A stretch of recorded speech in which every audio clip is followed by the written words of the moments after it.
اعوذ باللہ من الشیطان الرجیم بسم اللہ الرحمن الرحیم نحمدہ ونصلی علی رسولہ الکریم اما بعد۔ محل سرائے کی رنگت۔ جب یہ کنانی مہمان بادشاہ کے حضور میں پہنچے تو آج کی تیاریاں اور آج کی آرائش دربار سے حیرت زدہ ہو کر اشاروں سے آپس میں کہا، اس دفعہ بادشاہ نے ہمارے لیے پہلے سے بھی زیادہ تیاری کی ہے اور آج کی آرائش و زیبائش انتہائی پیمانے پر کی گئی ہے، جس سے معلوم ہوتا ہے کہ ہمارے ساتھ بہت کچھ سلوک کیا جائے گا اور یقیناً ہم مالا مال ہو جائیں گے۔ آج کا دربار عام نہیں ہے بلکہ خاص دربار ہے اور خاص محلات میں داخلہ ہے، جس کی نئی واضح قطع ہیں اور نئی نئی تصاویر ان کی دیواروں پر منقوش ہیں۔ ایک عالی شان محل سرائے ہے جس کی 7 ڈیوڑیاں اور 7 دوسری اصطلاح میں بڑی 7 غلام گردشیں بنی ہوئی ہیں اور ان کی چوطرفہ دیواروں پر سونے کی ابھری ہوئی تصاویر دلوں پر خاص اثر ڈالنے والی قندہ ہیں۔ اور پہلی ڈیوڑیاں غلام گردش میں جب کنانی داخل ہوتے ہیں تو یہیں سے ان کے دلوں پر ایک رعب سا طاری ہو جاتا ہے، کیونکہ اس کی چوطرفہ دیواروں پر ایک لشکر جرار حملہ ور ہے اور جو تمام ہتھیاروں سے مسلح ہے، جس کے خو نخو حملہ تصاویر سے ہی ان کے حواس باختہ ہو گئے اور اب ڈرتے ڈرتے یہ 11 کے 11 بھائی با ہمراہ ایلچی دوسرے ڈیوڑی یا دوسری غلام گردش میں داخل ہوتے ہیں۔ یہاں تک کہ عالم تصاویر کچھ اور ہی دکھا، یعنی حضرت یعقوب علیہ السلام شجر فراق کے نیچے اپنے تمام فرزندوں کو لیے کھڑے ہیں اور یہاں پیارے یوسف کو رخصت کر رہے ہیں۔ چنانچہ اس آتے پاتے کی تصویر منظر نے بھائیوں کے دلوں میں اور بھی زیادہ اثر ڈالا، یہاں تک کہ ان پر لرز پیدا ہو گیا اور اپنے دلوں میں یہ کہنا شروع کیا، رنگ بگڑا آج کے دربار کا، ڈھنگ بگڑا آج کی سرکار کا، آج عقیدے کھل گئے اپنے تمام، دیکھیے یا آج ہوگا عصر دھام، راز کیا سارے کھل گئے اپنے آج کیا دربار میں جائے گی لاج، اب تک جو راز پیش مخفی رہا آج آتا ہے نظر کھلتا ہوا، مصر میں کنان کا پردہ کھل گیا، دیکھیے ہوتا ہے اب کیا اے فتح، کیسے پردے فاش ہوں گے، دیکھیے کس طرح محجوب ہوں گے شاہ سے، تھر تھر اٹھتے یہ کیا ہو گیا، شاہ سے یہ بھید کس نے کہہ دیا، سب کے سب چلے یہاں موجود ہیں، ہوش اور عقل و خرود مفقود ہے، کون ایسا آ گیا بھیدی یہاں آ کہی جس نے یہ ساری داستاں۔ یعنی کہ جب وہ اس کمرے میں اور محل میں داخل ہوئے تو وہاں یعقوب علیہ السلام اپنے بیٹوں کو لیے کھڑے ہیں اور منت کر رہے ہیں کہ میرے یوسف کو جو ہے تمہیں لانا ہے، یہودا سے کہہ رہے ہیں جس سے بھی، تو اس کی تصویر جو ہے کمرے میں بنی ہوئی ہیں، تو انہیں وہاں پہ محل میں وہ دیکھا انہوں نے تو وہ ڈر گئے کہ یہاں پہ شاید کسی نے آ کے ہو نہ ہو یوسف نے آ کے، یعنی کہ بادشاہ سے آ کے ساری کہانیاں کہی ہیں، اسی لیے بادشاہ نے یہ نقشے بنوائے ہیں، تو وہ ڈر گئے اور یہاں گمان کر رہے ہیں۔ بادشاہ کی حضوری۔ کنانی مہمان 11 کے 11 بھائی عرض کے شدیدہ اور رفتہ رفتہ پوری 6 غلام گردشیں طے کر چکے، یعنی کہ 6 جو کمرے تھے یا راستے تھے وہ طے کرتے ہوئے 7ویں نہائے مزید اور پرتکف محل میں جو ہے سرائے محل میں داخل ہوئے، جہاں شاہ کا تخت ہے اور اس پر بادشاہ جلوس افروز ہے۔ چنانچہ نقاب پوش بادشاہ مصر کی تخت پر نگاہ پڑتے ہی ان کے دلوں میں شدت کا لرز پیدا ہو گیا اور مان سب نے نیچی نگاہ کر لی اور اپنے دلوں کو سنبھال کر نہایت تعظیم کے ساتھ سلام عرض کیا۔ حضور سلطانی سے سلام کا جواب مرحمت ہوا اور ساتھ ہی ان کے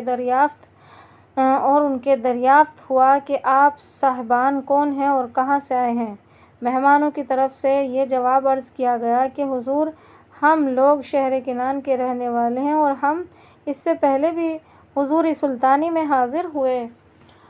تھے اور قطع سالی کی وجہ سے ہم بھوکے پیاسوں کو آمادہ بھی عطا فرمائی تھی، نیز امداد بھی عطا فرمائی تھی۔ نیز اس دفعہ ہم کو یہ حکم ہوا تھا کہ ہم اپنے چھوٹے بھائی بنیامین کو لے کر آئیں۔ اس کے بعد دریافت ہوا کہ تمہارے والد کیسے ہیں، لے کر آئیں، اور پھر اس کے بعد دریافت ہوا نیز اس دفعہ آئیں اور اس کے بعد دریافت ہوا کہ تمہارے والد کیسے ہیں۔ عرض کیا کہ حضور، نہایت نازک حالت ہے۔ عرصہ ہوا کہ پہلے ان کے ایک فرزند یوسف کو بھیڑیا کھا گیا، جس کے مفارقت میں روتے روتے نابینا ہو گئے، اور دوسرے اب ان کے سب سے چھوٹے فرزند بنیامین کی مفارقت سہنی ہوئی، جس سے اب ہم نے اور بھی زیادہ انہیں روتے ہوئے چھوڑا۔ نیز ہمارے والد بزرگوار اپنے فرزند بنیامین کو ہمارے ساتھ بھیجتے نہیں تھے، کیونکہ وہ فراق یوسف علیہ السلام میں اس کے سر پر ہاتھ پھیر کر گو نہ گو اپنے دل کو تسکین دیتے تھے، مگر افسوس کہ اب یہ بھی ان سے جدا ہو گیا۔ خدا جانے اس کی جدائی میں ان کا کیا حال ہوا ہوگا۔ پھر حضور سلطانی سے ارشاد ہوا کہ آپ صاحبان بیٹھ جائیں۔ چنانچہ اسی وقت سلام کر کے 11 کے 11 بھائی ایک گوشتہ فرش پر بیٹھ گئے۔ پھر خطاب ہوا کہ اور کچھ کہنا ہے؟ یہودا نے فوراً کھڑے ہوئے اور کھڑے ہو کر دست بستہ عرض کیا کہ حضور، جب ہم پہلی مرتبہ یہاں حاضر ہوئے تھے اور قدر قلیل ہم حضور سلطانی میں نظر کرنے کے لیے لائے تھے، وہ خادمانہ والا کہ یہاں ہمارے سہو سے ہمارے ہی سامان میں بند کر چلے گئے، یعنی کہ جو تحفے تم نے ہمیں دیے تھے وہ ہمارے سامان میں ہی واپس چلے گئے، جس کو ہم دوبارہ نظر سلطانی کے لیے لائے ہیں، امید ہے کہ قبول فرمائیں گے۔ ارشاد ہوا کہ اچھا، ہمیں منظور ہے، لیکن ہم یہ درہم تمہیں کو بخشتے ہیں، اور ہم تمہارے اس دیانت داری سے بہت خوش ہیں، اور نیز اس بات سے اور بھی زیادہ راضی ہیں کہ تم حسب وعدہ اپنے بھائی بنیامین کو یہاں لائے، اپنے قول و اقرار کو پورا کیا۔ اور اس کے بعد بادشاہ مصر نے بنیامین کی طرف روئے خن فرمایا اور دریافت کیا کہ تمہارا نام کیا ہے؟ چنانچہ اسی وقت کھڑے ہو کر عرض کیا کہ حضور، اس خاکسار کا نام بنیامین ہے۔ پھر والد ماجد کی کیفیت دریافت فرمائی، جس سے بنیامین کے آنسو بھر آئے اور کہا، کیا کہوں میں والد ماجد کا حال، نقل سے ہے جس کے اس صدمہ کمال، دل بھر آتا ہے جس کے نام سے آدمی کیا ان کی کیفیت کہے، اس کا بس کیوں کر نہ ہوگا غیر حال، روتے روتے جس کو ہو 32 سال، آج تک ہے ہجر یوسف کا قلق،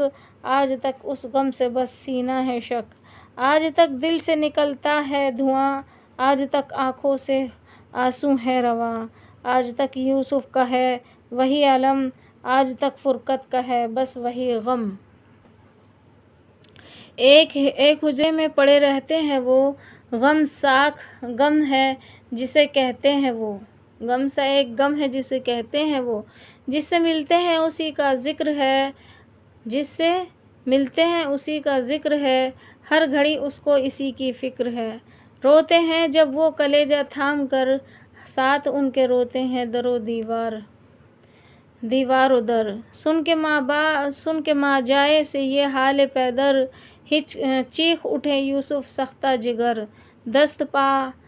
وپا میں ان کے رگشہ آ گیا، تخت شاہی جس سے بس تھرا گیا، آنسوؤں سے ہو گیا رومال تر، جس کی حالت ہو گئی زیر و زبر، بھائی بنیامین سے بولے وہیں ختم کر جلدی یہ ذکر، دل ہزے بادشاہ بے حد رفیق قلق ہے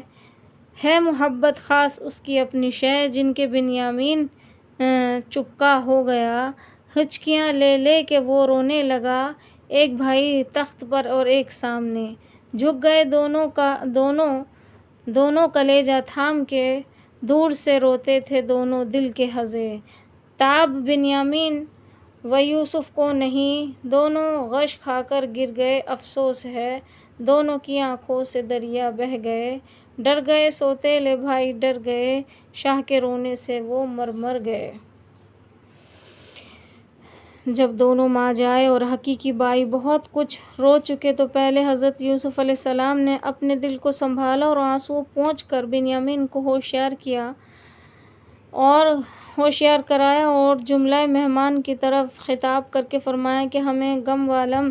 کے ذکر و اذکار سے خاص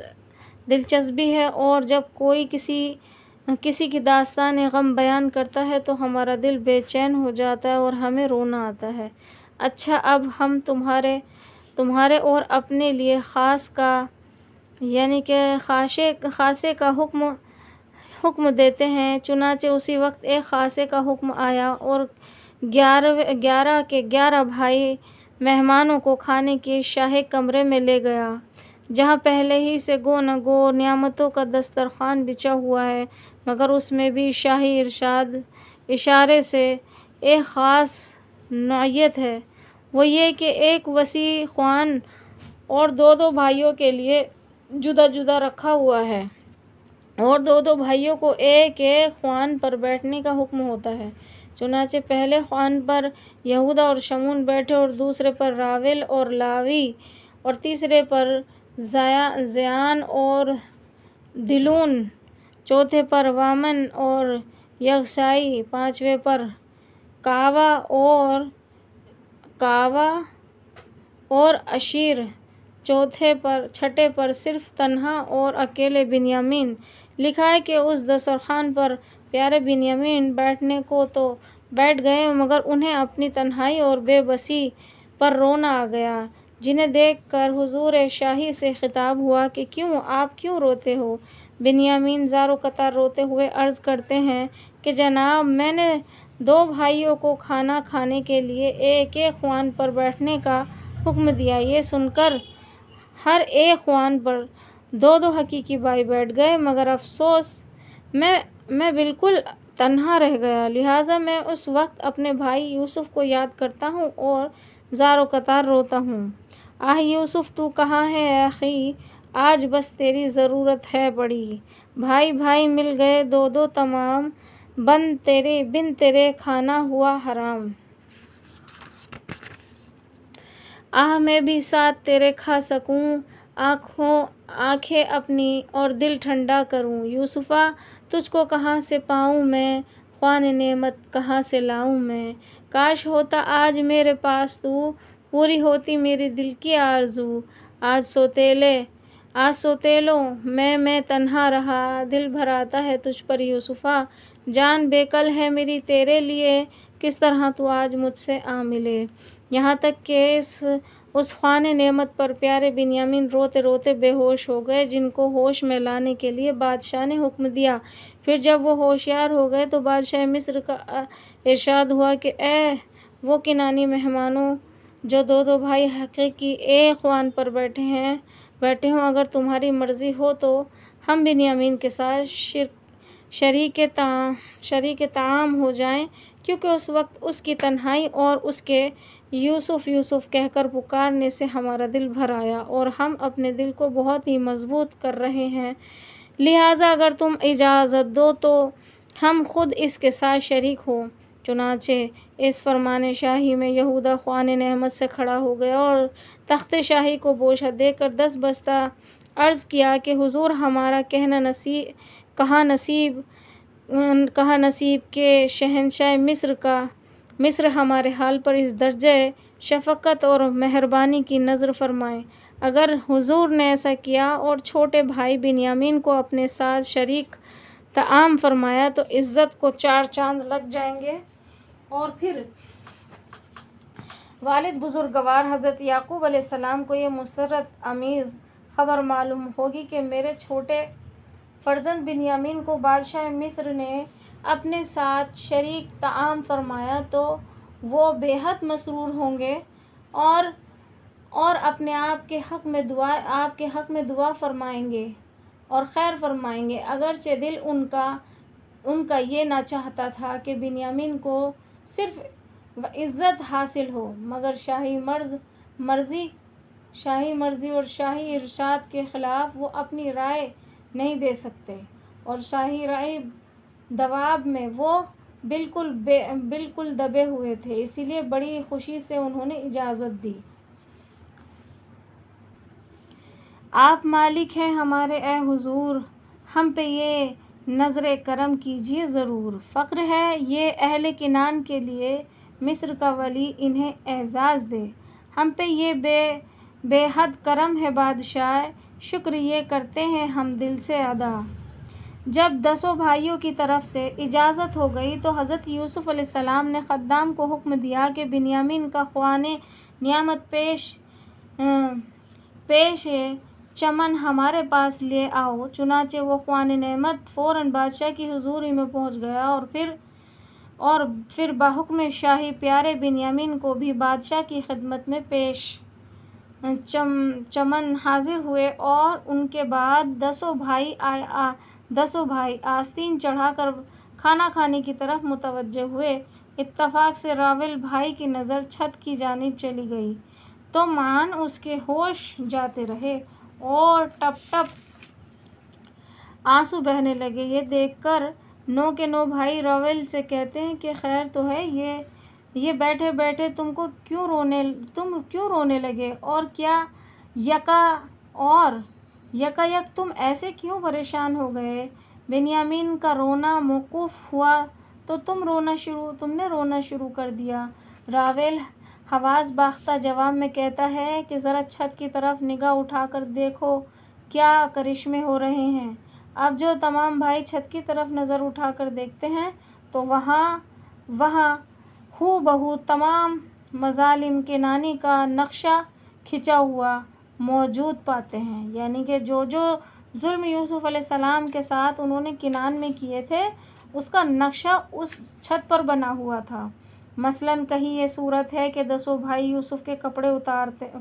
اتارتے ہیں، اور کہیں یہ صورت ہے کہ پیارے یوسف کے ہاتھ پاؤں میں رسی باندھ کر اسے کھینچ رہے ہیں، اور کہیں یہ صورت ہے کہ پیارے یوسف کے پھول سے رخساروں پر زور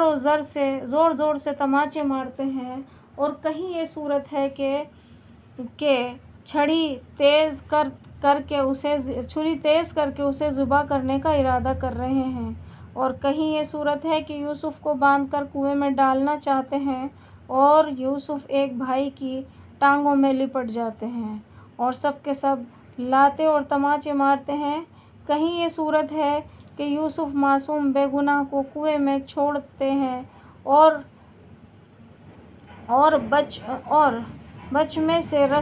میں سے رسی کاٹ رہے ہیں۔ کہیں یہ صورت ہے کہ سالار قافلہ کے ہاتھ غلام بتا کر فروخت کر رہے ہیں اور پیارے یوسف کو برابر جھڑکیاں دیتے چلے جا رہے ہیں۔ غرض کہ تمام وہ نقشہ جو کنان سے رخصت ہوتے وقت حضرت یوسف علیہ السلام کے سامنے پیش آیا تھا وہاں موجود ہے، جسے دیکھتے ہی 10 کے 10 بھائی تھر تھر کانپنے لگے اور ڈر کے مارے ان کے حواس باختہ ہو گئے اور سمجھے کہ اب کوئی آفت نازل ہوئی، اور افسوس ہے کہ بادشاہ کو ہمارے کرتوت کی زار خبر ہو گئی۔ یہ دیکھتے ہی اب ہمارا کیا حشر ہوتا ہے اور ان مظالم کا ہم سے کیا کیا انتقام لیا جائے گا۔ اور ایسا معلوم ہوتا ہے کہ خود یوسف ہی بادشاہ مصر سے تمام حالت کہہ گیا، کیونکہ بالنفصیل واقعات سوائے یوسف کے اور کوئی نہیں جانتا۔ ضرور یہ اسی کا کام ہے اور بادشاہ مصر سے ساری باتیں کہہ سن گیا۔ یعنی کہ ان کے جو 10 کے 10 بھائی ہیں، یہ جو نظارہ انہوں نے دیکھا تو وہ یہ سوچ رہے ہیں کہ ضرور بادشاہ مصر سے یوسف نے آ کے سب باتیں بیان کی ہوگی، کیونکہ اس کے علاوہ تو یہ راز کوئی جانتا ہی نہیں۔ اپنی اور کچھ